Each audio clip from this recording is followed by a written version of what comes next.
चाल चरित्र और चेहरा बोलने वाली बीजेपी की पार्टी बिहार में 7वीं प्लेट या पता नहीं पास या प्लेट जेल गया हुआ 7 मर्डर का अभियुक्त 3 बार नाम बदला हुआ 3 बार अपना उम्र बदले हुए अपराधी को बिहार का मुख्यमंत्री बनाती है।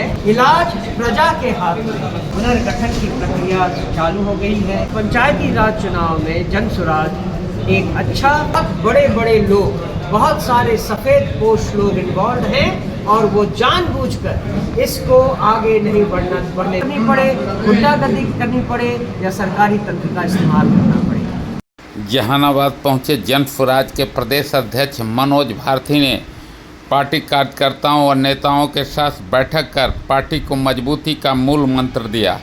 उन्होंने बताया कि आने वाले पंचायत चुनाव में पार्टी मजबूती के साथ अपना प्लेटफॉर्म खड़ा करेगी तथा उपस्थिति दर्ज कराएगी।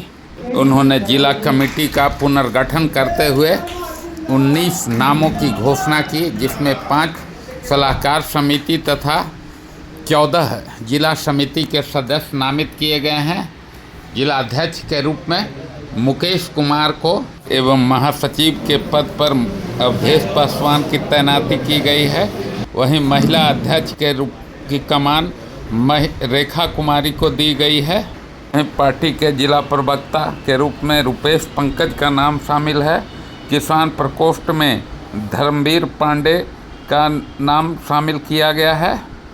मौके पर पार्टी के प्रदेश अध्यक्ष मनोज भारती ने सभी 9 मनोनीत सदस्यों को अंग वस्त्र तथा नियुक्ति पत्र देकर सम्मानित किया। मौके पर उन्होंने पार्टी नेताओं को गांव एवं बूथ लेवल पर पार्टी को मजबूती करने का मूल मंत्र दिया तथा आगामी पंचायत चुनाव में मजबूत उपस्थिति दर्ज कराने की भी बात कही। नवनिर्माण की पुनर्गठन की प्रक्रिया चालू हो गई है। जहानाबाद 26वां जिला है जहां हमने नए संगठन की घोषणा की है और इस दौरान हमने लोगों को आगे 6 महीने में पार्टी क्या काम करेगी, कैसे काम करेगी, किस तरह काम करेगी, इन सब की जानकारी मिली है। मुझे लगता है कि इसके बाद हमारी पार्टी के सारे कार्यकर्ता पार्टी को मजबूत करने में और गांव और बूथ लेवल तक पार्टी के कार्यकर्ताओं को तैयार करने में बहुत जोर शोर से लगेंगे, जिससे कि पंचायती राज चुनाव में जनसुराज एक अच्छा प्लेटफॉर्म बनकर लोगों के सामने आए। उन्होंने बंगाल चुनाव से लेकर बिहार चुनाव में सरकारी तंत्र का दुरुपयोग कर चुनाव जीतने की भी खूब पोल खोली। चुनाव बंगाल में है, लेकिन ये बात ये याद करने की ज़रूरत है इस समय कि 6 महीने पहले जब हमारे यहाँ चुनाव हुआ था तो सत्तारूढ़ दल ने और दिल्ली के लोगों ने हमारे साथ कितना विश्वासघात किया था। चुनाव के दौरान अंतिम दिनों तक लोगों के अकाउंट में 10-10 हज़ार रुपये देना एक ऐसा इलीगल काम था जिसे नहीं होना चाहिए था। वो आचार संहिता के बिल्कुल खिलाफ था। फिर भी चुनाव आयोग ने उसका संज्ञान नहीं लिया। इस पर भी लगता है जैसे सत्तारूढ़ दल संभली नहीं। जो रिपोर्ट्स आए हैं बंगाल के चुनाव में भी तरह तरह से निर्वाचन आयोग ने गड़बड़ियां की हैं। जिस तरह से SIR की लिस्ट तैयार की गई है उसमें लगभग 50 लाख लोगों का नाम हटाया गया है। ये चिंताजनक बात है। फिर आज रिपोर्ट आई है कि चुनाव कंडक्ट कराने के लिए 100 या उससे ज़्यादा 72 बंद गाड़ियाँ बंगाल भेजी गई है। ये एक ऐसा अनप्रेसिडेंटेड स्टेप है जिसकी कहीं कोई तुलना नहीं है। ये ऐसा लगता है जैसे केंद्र की सरकार एकदम कटिबद्ध हो गई है कि किसी न किसी तरह से हमें बंगाल में चुनाव जीतने हैं, चाहे उसके लिए बदमाशी करनी पड़े, गुंडागर्दी करनी पड़े या सरकारी तंत्र का इस्तेमाल करना पड़े। ये भारत में प्रजातंत्र के लिए बहुत ही खतरनाक हो है। इलाज क्या है सर इसका? इलाज केवल एक है। प्रजातंत्र में प्रजा पहले आती है, तंत्र बाद में। जब तक प्रजा नहीं जागेगी तब तक ये होता रहेगा। बिहार में इतनी गड़बड़ियां हुई, किसने उसका विरोध किया? अगर उसका विरोध तेजी से होता, सरकार को डर हो गया होता कि हम इतनी गड़बड़ियां करेंगे तो लोग हमारे खिलाफ होंगे, ऐसा तो हुआ नहीं। तो हम और आप इंटेलेक्चुअल जुगाली करते रहें और केवल ये सोचते रहें कि कब होगा इसका इलाज, इससे काम नहीं चलेगा। इलाज प्रजा के हाथ में। क्या प्रजा को हम सिखा पाए हैं? क्या प्रजा को हम सिखा रहे हैं?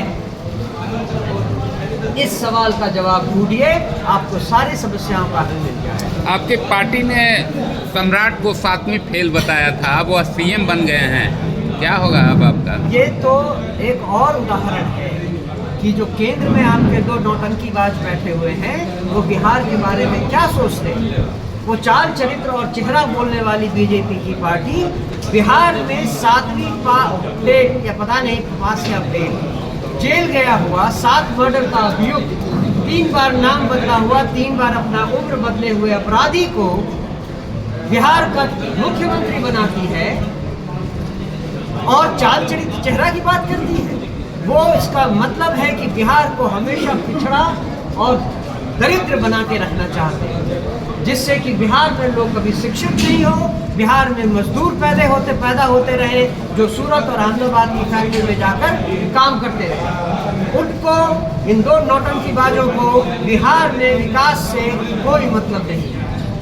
ये बिहार के लोगों को समझना होगा, जितनी जल्दी समझे उतनी जल्दी ही हमारा उत्थान होगा और विकास होगा, अन्यथा नहीं होगा।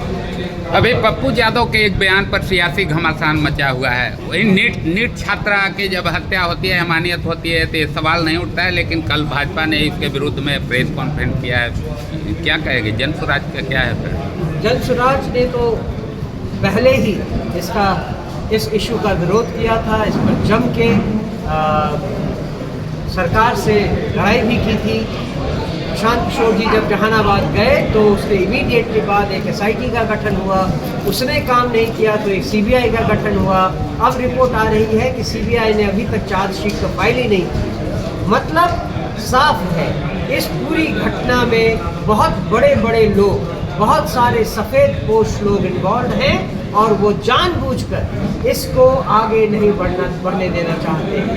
अगर सरकार अपने आप को इसमें सीधा साबित करना चाहती है तो इसमें इमीडिएटली CBI का चार्जशीट फाइल करवाए और आगे कार्रवाई करवाए, तभी इसमें न्याय की उम्मीद है, वरना नहीं। धन्यवाद। मौके पर नवनियुक्त जिलाध्यक्ष मुकेश कुमार ने बताया कि महादेव की कृपा एवं जनता के आशीर्वाद से वे अपनी जिम्मेवारी को पूरा बोल दिया है कि ये जिम्मेवारी कांटों का ताज है और हम उसे स्वीकार करते हैं, क्योंकि एक मनुष्य शरीर में जन्म लेकर अगर कुछ पब्लिक के लिए, लोगों के लिए, गरीबों के लिए काम आप नहीं किए तो जन्म व्यर्थ चला जाता है। तो हम अपनी पूरी ताकत से, अपनी बुद्धि से लोगों को जोड़ेंगे और जनता को जगाएंगे। जो हमारी जनता अभी सोई हुई है उसको फिर से जगाएंगे। क्या प्राथमिकता होगी आपकी पार्टी में? हमारी प्राथमिकता रहेगी कि हर जाति, हर वर्ग के लोगों को जाति और वर्ग से ऊपर उठा के समाज के सेवा के भाव से जोड़ना है। किसी को पद के लालच से और लालच में नहीं जुड़ना है। हमारी पार्टी में जो भी जुड़ेंगे वो अपने बिहार को आगे ले जाने के लिए जुड़ेंगे। यहाँ शिक्षा के लिए, बेरोजगारी के लिए हम लोग काम करेंगे। कितना सदस्यीय कमेटी आज गठन हुआ है? 14 सदस्यीय समिति का आज गठन हुआ है। जो एकल पद है, अभी हमें 100 सदस्यीय कमेटी बनाना है और उसके बाद हमें बूथ स्तर पर जाना है। तो जन स्वराज की नई कमेटी का सभी का साथ लेकर नया बिहार बनाने की जुगत जुटाएगी। खबरों से अपडेट रहने के लिए चैनल को सब्सक्राइब एवं वीडियो को लाइक और शेयर करें।